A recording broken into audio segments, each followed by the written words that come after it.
MBBS in just 16 lakhs. Kyrgyzstan, Central America, Russia, Georgia. Orbit Global Education.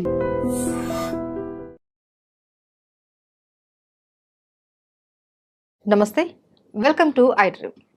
చాలా మందిలో ఛాతిలో మంట, పుల్లటి త్రేంపులు, ఇలా కాకుండా ఇంకా గ్యాస్ట్రిక్ ప్రాబ్లమ్స్ ఇలా ఎక్కువగా వస్తూ ఉంటాయి. అయితే దీనికి సొల్యూషన్ ఏంటి? ఎన్నో మెడిసిన్స్ వాడుతూ ఉంటారు. మార్నింగ్ లేవగానే పొరకడుపున వాడే మెడిసిన్స్తో కూడా మీకు ఎటువంటి ఫలితం లేకపోవచ్చు.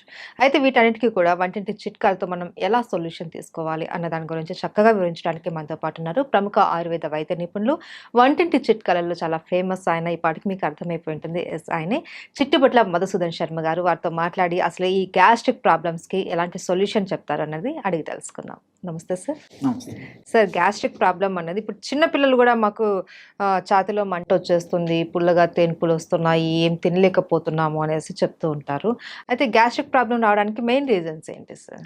గ్యాస్ట్రిక్ ప్రాబ్లమ్స్ రావడానికమ్మా టయానికి ఫుడ్ తీసుకోకపోవడము, కాఫీ టీలు ఎక్కువ తాగడము, junk foods, fast foods, bakery foods ఎక్కువ తీసుకోవడము, రాత్రి ఎక్కువసేపు నిద్ర మేలుకోవడము, మోషన్ను బలవంతంగా ఆపుకోవడము, తర్వాత మల విసర్జన సరిగ్గా చేయకపోవడము, అంటే కాన్స్టిపేషన్ ప్రాబ్లమ్ అమ్మా.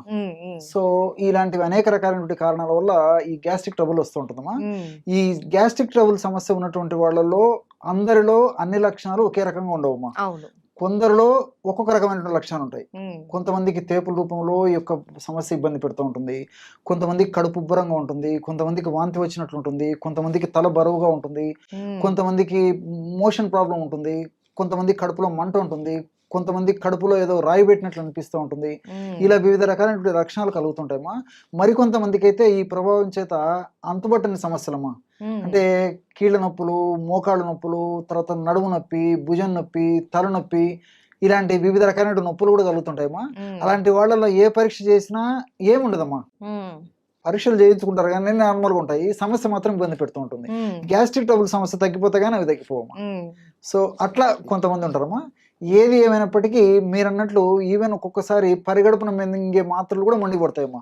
కొన్నాళ్ళ పాటు వాడేసరికి అవి కూడా మాకు సాధ్యం కాదని చెప్పేసి మండి పడితే ఆ టాబ్లెట్స్ మార్చుకోవడము, వాటి యొక్క డోస్ పెంచుకోవడము చేసుకునేటువంటి పరిస్థితి ఏర్పడుతుందమ్మా. దీర్ఘకాలికంగా అలాంటి కృత్రిమ ఆధునిక రసాయన ఔషధాలు వాడడం ఏమాత్రం క్షేమదాయకం కాదమ్మా. కాబట్టి సేఫ్టీగా ఉన్నటువంటి క్షేమదాయకమైనటువంటి సైడ్ ఎఫెక్ట్స్ అయినటువంటి మందులు వాడుకోవడం మంచిదమ్మా, ఆహార ఔషధాలు. అందుకంటే సార్, మన కడుపు చల్లగా ఆరోగ్యంగా ఉంటేనే మనం ఆరోగ్యంగా ఉంటాము అనేసి చెప్తూ ఉంటారు. ఎగ్జాక్ట్లీ. అయితే సార్, ఏంటి సార్ ఈ గ్యాస్ట్రిక్ ప్రాబ్లం లక్షణాలు చెప్పారు, అలాగే ఇది ఎవరికి ఎక్కువగా వచ్చే అవకాశాలు ఉంటాయంటారు? సర్వసాధారణంగా అమ్మా చిన్న పిల్లలు తక్కువగా వస్తుంటుందమ్మా ఈ సమస్య.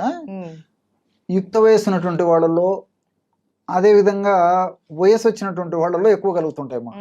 యుక్త వయసు వచ్చిన వాళ్ళలో వీళ్ళకేమంటే ఆ వయసు ప్రభావం చేత ఆహారం సరిగ్గా టయానికి తినకపోవడము, ఈ ఫాస్ట్ ఫుడ్స్, జంక్ ఫుడ్స్, తర్వాత కొద్ది శాతం మందిలో ఈ ఆల్కహాల్, స్మోకింగ్ ఇలాంటివన్నీ కారణాలమ్మా.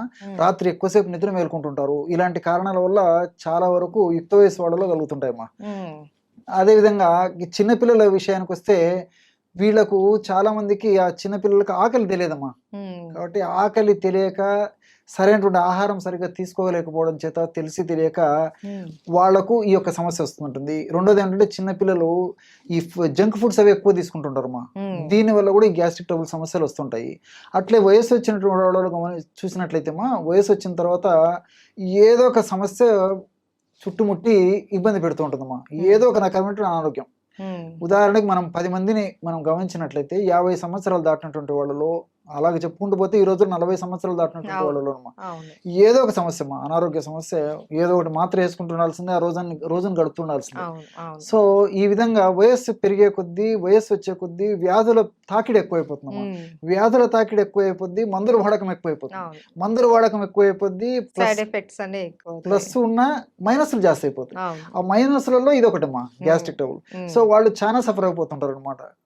ఆహారం కంటే మందులు జాస్తి అయిపోయేటువంటి పరిస్థితి అయిపోతుంది. సంచి నిండా మందులతోనే కడుపు నింపుకోవాల్సిన పరిస్థితి ఏర్పడుతుంది. దీనివల్ల ఈ యొక్క జీర్ణ వ్యవస్థ అంతా అతలాకుతలమైపోయి వివిధ రకాలైనటువంటి గ్యాస్ట్రిక్ ట్రబుల్ సమస్యలు వస్తుంటాయి. కాబట్టి అందరికీ వస్తాయి, కానీ ఒక్కొక్కరికి ఒక రకమైనటువంటి కారణాల వల్ల లక్షణాలు కూడా ఒక్కొక్క విధంగా ఉంటాయి. ఉంటుంటాయమ్మా. అయితే కారణాలు ఏవైనా సరే సార్, ఈ ప్రాబ్లమ్ అన్నది చాలా సివియర్‌గా ఉంటుంది. చాలామంది ఇబ్బంది పడిపోతూ ఉంటారు. అలాంటప్పుడు ఏం చేయాలి సార్? మనకు వంటింట్లో దొరికే చిట్కాలేంటి? దీనికమ్మా అన్నీ మనకు తెలిసినట్టే అమ్మా. హ్మ్.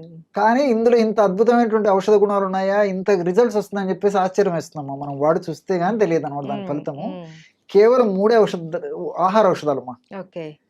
జీలకర్ర, ధనియాలు, సోంపు గింజలు. హ్మ్. ఎక్కడ ఏ వేలు ఖర్చు పెట్టాల్సిన అక్కర్లేదమ్మా. అవును. అద్భుతమైనటువంటి ఔషధం. హ్మ్.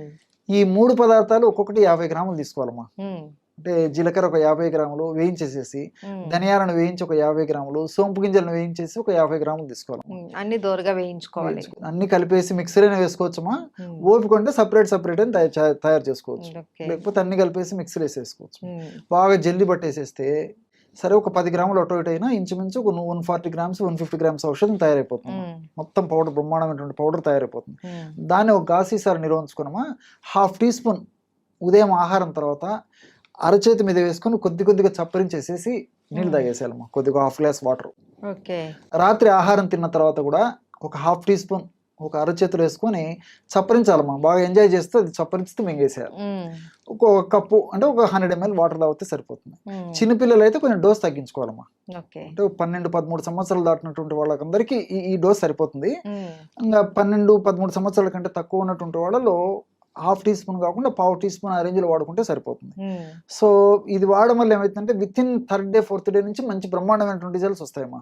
ఓకే. సో ఇప్పుడు మనం చెప్పుకున్నటువంటి లక్షణాలన్నిటికి కూడా ఇది చక్కటి దివ్య పరిష్కారం. ఔషధం. అన్ని దివ్య ఔషధం. అవును. ఇన్ని లక్షణాలు చెప్పాం కదమ్మా. అవును. ఏ లక్షణాలు కానివ్వండి, గ్యాస్ట్రిక్ ట్రబుల్ అంటే కేర్ ఆఫ్ అడ్రస్ ఇదే. హ్మ్.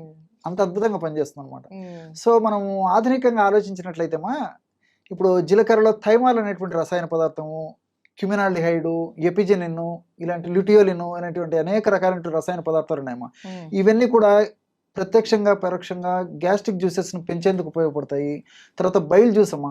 బైల్ జ్యూస్ బాగా ఉత్పత్తి అవుతూనే బాగా ఆకలి అవుతుంది, జీర్ణశక్తి బాగా జరుగుతూ ఉంటుంది. హ్మ్. సో బైల్ జ్యూస్ బాగా ఉత్పత్తి అయ్యేందుకు ఈ జీలకర్రలో ఉన్నటువంటి ఇలాంటి అనేక రకాలైన రసాయన పదార్థాలు ఉపయోగపడతాయి.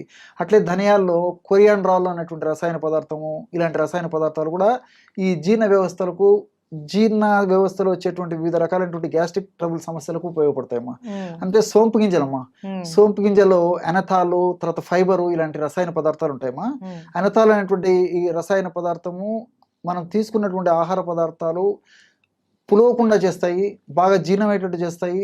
తర్వాత చక్కగా విసర్జన అంటే వేస్ట్ పదార్థం త్వరగా విసర్జింపబడేదానికి కూడా ఎనథాల్ అనేటువంటి పదార్థం ఉపయోగపడతాయమ్మా. హ్మ్. అదేవిధంగా ఫైబర్. హ్మ్. ఈ ఫైబర్ కూడా మోషన్ ఫ్రీ అయ్యేందుకు ఉపయోగపడుతుంది. అవును.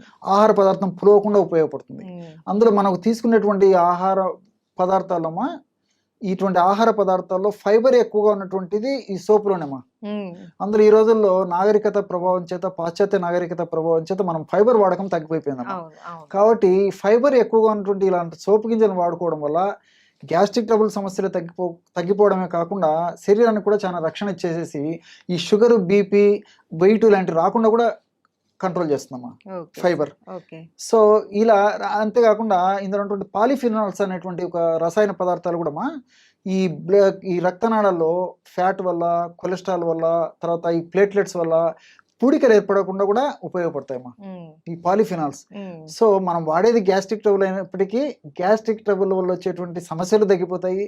అట్లే వెయిట్కి ఇది పనిచేస్తుందమ్మా. అంటే వెయిట్ వల్ల వచ్చేటువంటి సైడ్ ఎఫెక్ట్స్, హ్మ్. అదేవిధంగా షుగర్ రాకుండా షుగర్ వల్ల వచ్చేటువంటి సైడ్ ఎఫెక్ట్స్ను కంట్రోల్ చేస్తుంది. హ్మ్. అదేవిధంగా ఈ రోజుల్లో గుండె జబ్బుల సమస్య చాలా మందిలో కలుగుతుందమ్మా. హ్మ్. సో గుండెలో బ్లాక్ కావడము, రక్తనాళాల్లో పూడికలు ఏర్పడము, ఆ పూడికలు కూడా వచ్చిన పూడికలు త్వరగా తగ్గించేందుకు, ఆ పూడికలు రాకుండా ఉండేందుకు కూడా ఇది ప్రొలాంగ్ చేసేందుకు కూడా ఈ యొక్క ఉపయోగపడుతుంది. మల్టీ బెనిఫిట్స్ ఉన్నాయి కాబట్టి అందరూ క్షేమదాయకంగా వాడుకోవచ్చమ్మా. చాలా అద్భుతమైనటువంటి ఔషధం అమ్మా. Okay sir. ఏ లక్షణాలు కనపడినా సరే మనకి 3 పదార్థాలతో చేసుకున్నటువంటి పౌడర్ కొద్దిగా తీసుకుంటే చాలు. చాలా చక్కటి రిలీఫ్ అయితే మనకు దక్కుతుంది. డెఫినెట్ అమ్మా. Right. Thank you so much sir. నమస్తే.